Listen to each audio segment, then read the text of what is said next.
حبايبي ازيكم عاملين ايه؟ يا رب تكونوا بخير. النهارده هنعمل مع بعض بوريك بالجبنه، بوريك دسم بيتي طعمه حلو قوي خطير، كاننا بالظبط بناكل فطير بالجبنه او قرص طريه بالجبنه. طعمه حلو قوي، لو جربناه مره مش هنبطل نعمله في البيت خالص. مختلف تماما عن بوريك الافران، طعمه حلو ودسم. يلا بينا مع بعض نبدا نشوف ايه المكونات اللي احنا محتاجينها والطريقه ازاي.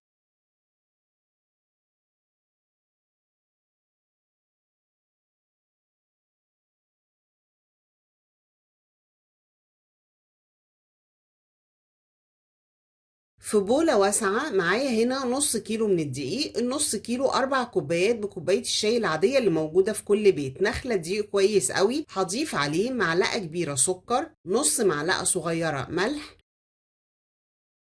معلقة صغيرة مليانة خميرة، معلقة كبيرة من البيكنج باودر. وهخلط المكونات الجافة مع بعض كويس قوي. ودلوقتي هضيف عليهم المواد الدهنية. هضيف نص كوباية من السمنة وممكن استبدلها بالزبدة،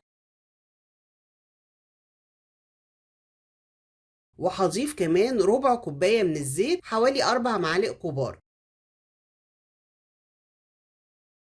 وهخلط المادة الدهنية مع المكونات. هبس الدقيق كويس قوي لغاية ما كل حبيبات الدقيق تختفي، بيبقى شبه الرمل المبلول.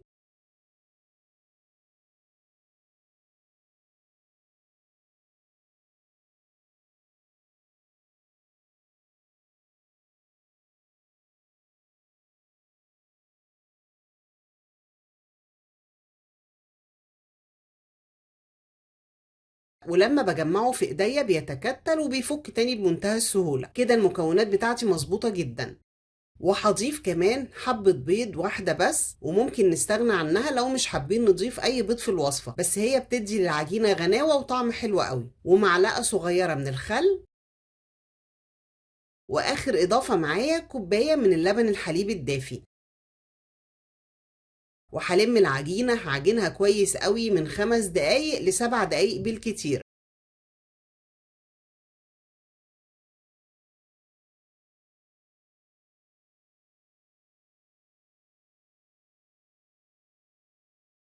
وزي ما احنا شايفين المكونات مظبوطة جدا والعجينة بتلم كويس قوي. مستمرة طبعا في العجن لغاية ما اوصل لقوام يكون طري وناعم للعجينة.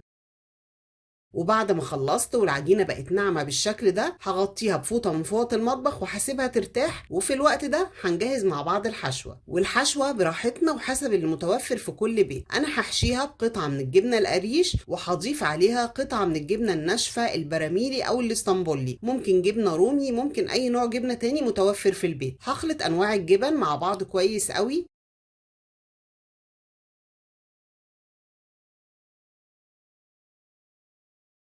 وهضيف عليهم معلقة كبيرة من السمنة البلدي، ولو مش متوفرة عندنا ممكن نستغنى عنها. هخلط المكونات مع بعض كويس، وكده كمان الحشوة جاهزة معايا.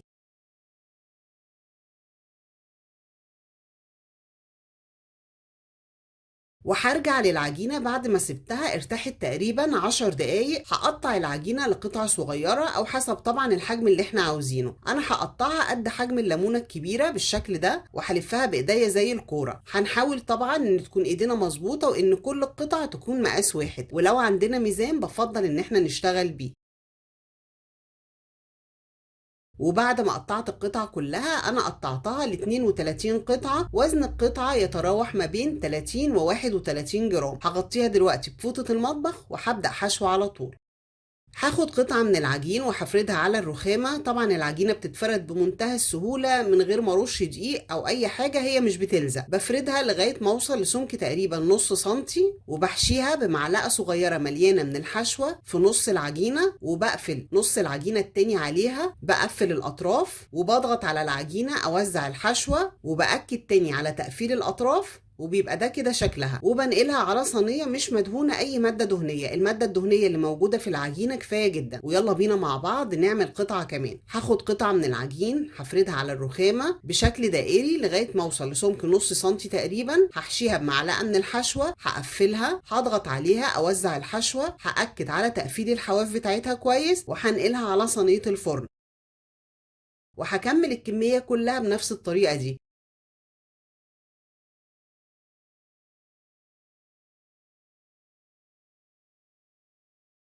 بس طبعا مش هشتغل قطعة قطعة، ممكن 2 ممكن 4 عشان اشتغل بسرعة وماخدش وقت كتير.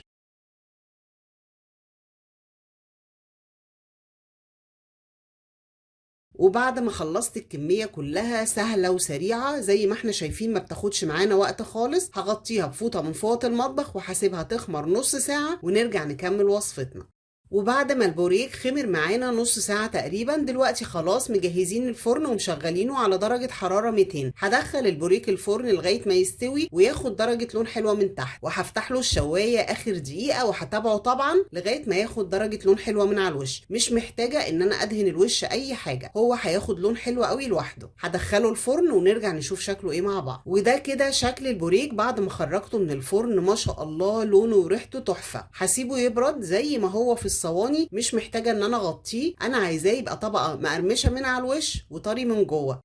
وتعالوا كمان نفتح قطعة وهو لسه سخن ونشوف شكله ايه من جوه. ما شاء الله قوامه حلو جدا والحشوة حلوة قوي، شكل البوريك ولونه وريحته تحفة. هسيبه يبرد زي ما هو في الصواني. ودي كده الكمية كلها، ما شاء الله شكله حلو قوي، لونه حلو وريحته تحفة، قوامه حلو قوي، فيه طبقة قرمشة خارجية خفيفة وطري ولذيذ جدا من جوه. اتمنى تجربوه ان شاء الله يعجبكم.